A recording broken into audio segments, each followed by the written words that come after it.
Hello viewers, so today's our topic is how does lightning occur. Before this we must know about static electricity. Static electricity is nothing but static charge or charge which is not moving and confined to a place. Do you have done an experiment in school with a scale when you rub it with your hair and then you see that it attracts small bits of paper, so it is because of induced charge. Scale has accumulated negative charge on it, and then due to induction phenomena the paper develops a positive charge and gets attracted towards the scale. Now come back to the phenomena of lightning.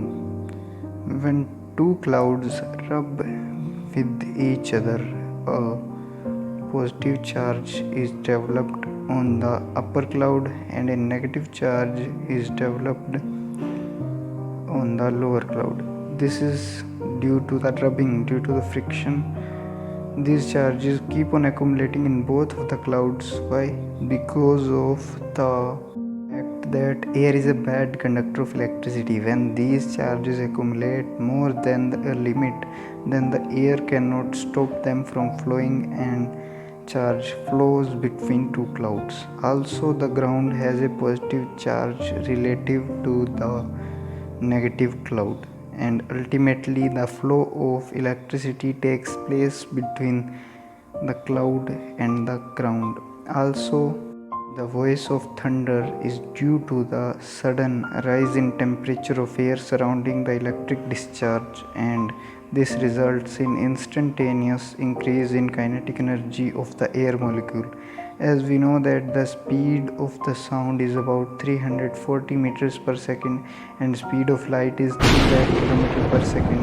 The light is first viewed and then the sound is heard. So lightning can take place between two clouds, between clouds, or between clouds and ground.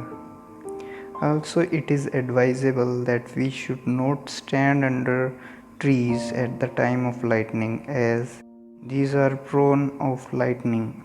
Also, we can take shelter in home or a building or in a shielded vehicle to be safe from lightning.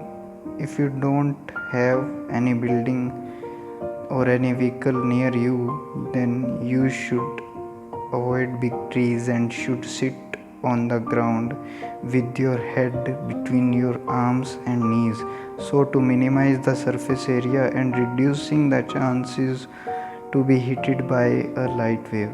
Thank you.